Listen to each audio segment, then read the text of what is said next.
So, ayan mga lakotsera, for today's video, nandito tayo sa mall. O, diba? Nakagala na din si Lakwa at Sarang Kabilaw nun. So, dalawang weeks na hindi tayo nakagala dahil galing ako na nilagnat trangkaso kaya hindi ako gumala.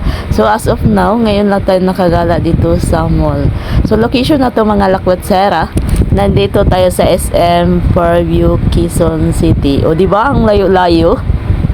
So actually hindi ito plano namin na pumunta ito mga lakotsera. Kasi unexpected kasi to. So ang dapat naming puntahan doon sa may Novaliches Quezon City sa may Eco Park, Lamisa Eco Park. So hindi natuloy kami doon kasi sarado na. So kailangan pala 7 to 4 pero mag-closing na sila sa 3 PM. So dapat 7 to 3 yun ang opening sa kanilang parky. So ayan, wala kaming nagawa. So dumiretso kami sa SM Fairview. So madali lang puntahan dito mga lakotsera. Isang sakayan lang. Sumakay lang kayo ng bus o jeep. Pero medyo may kamahalan kasi nagmamahal ang gasolina. So ni-increase daw sila ng pamasahe. No choice naman Gala is live talaga. So yan ang aking kasama mga lakotsera. May kasama na tayo ulit kasi wala na siya trabaho. Extra lang kasi siya. So bali teacher siya. Pero hindi pa siya So ayun mga lakotsera, ikot-ikot muna tayo dito sa SM Fairview. Kala ko sitahin kami kasi doon sa may SM Manila sinita talaga ako bawal mag-video. So dito pasalamat tayo kasi hindi tayo sinisita. So samahan ninyo kami mga lakotsera sa ating walking tour dito sa SM Fairview, Quezon City.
So maganda talaga ang walang plano kasi matutuloy. So walang plano namin ay ditong pagpunta namin sa Quezon kasi nag-decide ako lunch na.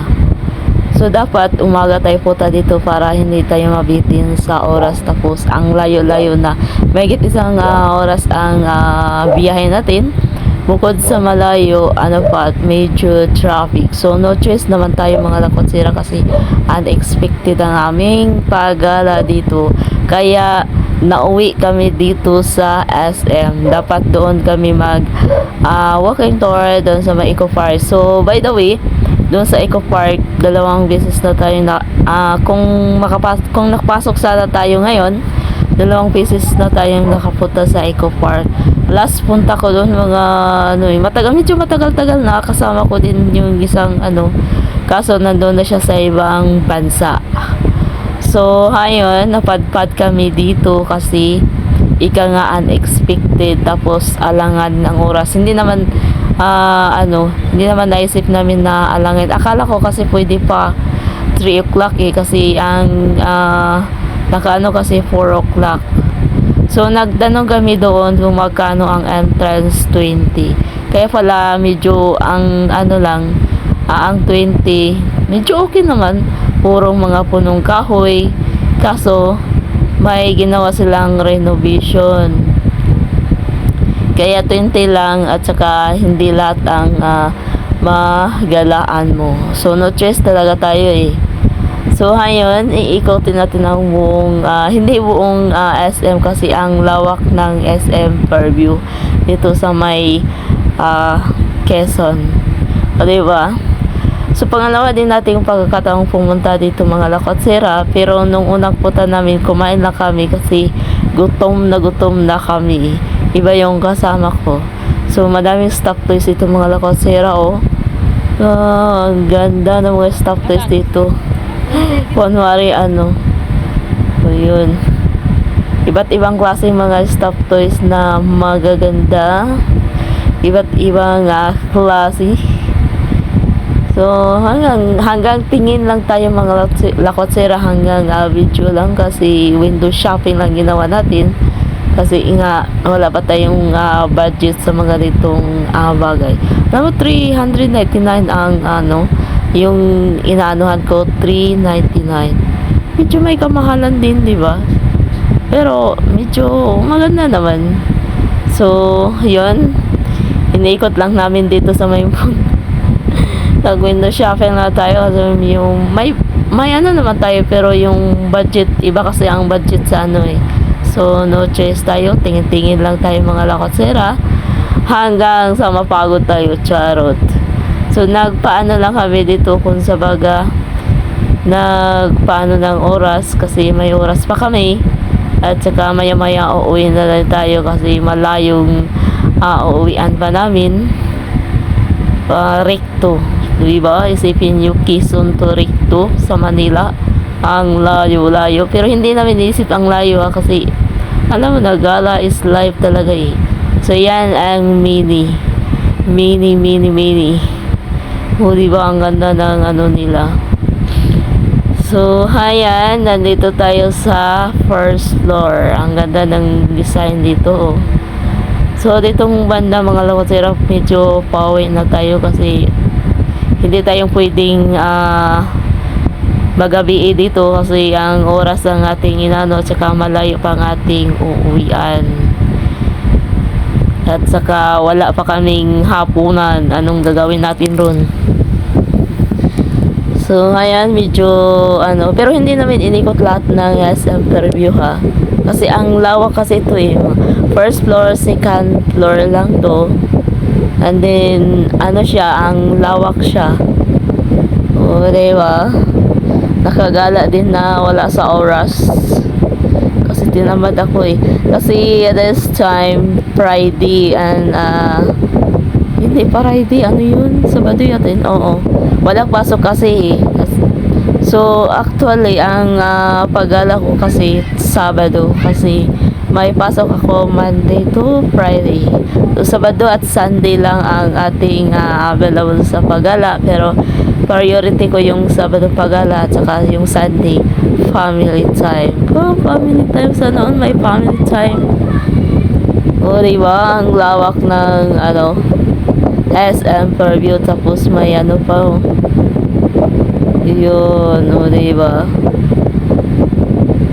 So, naalaw talaga tayo dito. And then, kumain na din kami kasi nagutom kami. Yan lang ang ano namin eh. Pag gumala kami, tapos gugutom, pupunta kami ng mall. Doon kami kakain. Kasi, pagdating sa pagkain, hindi natin kailangan anuhin. Doon sa bagahin, hindi tayo madamot pagdating sa pagkain. Pero sa mga bagay or sa mga kailangan nating pag-isipan. Kailangan unahin muna ang wants, unahin muna ang needs bago ang wants. O, diba? Kasi ang hirap ang buhay ngayon. Kailangan nating at saka lahat ng bilihin nagmamahal na talaga. Sana all nagmamahal. Pati yung pamasahe, pati yung gasolina, pati yung lahat talaga. Ang mahal-mahal na ngayon. Kaya kailangan nating marunong tayong mag-budget. So, as ako naman mga lakonsira, galang-gala talaga ako kahit saan. Yan talaga. Nung hindi pa akong sumabak as a vlogger, as a YouTuber, yan na talaga ang habits ko. Gumagala ako saan. Pero, gala lang, wala lang yung mga makikita kang magagandang mga damit, magagandang mga bagay. Hindi, baliwala sa akin yun. Ang sa akin lang, gusto ko lang makapag-video, picture. Yan lang ang habits ko. Gala lang talaga. Especially sa mga lugar na mga tourist spot. And then, may mga tourist spot naman na mga kung sa baga mahal ang bayad, pag-ubaya ko na hindi mo na ako dyan. So hanggang dito na lang. Maraming salamat.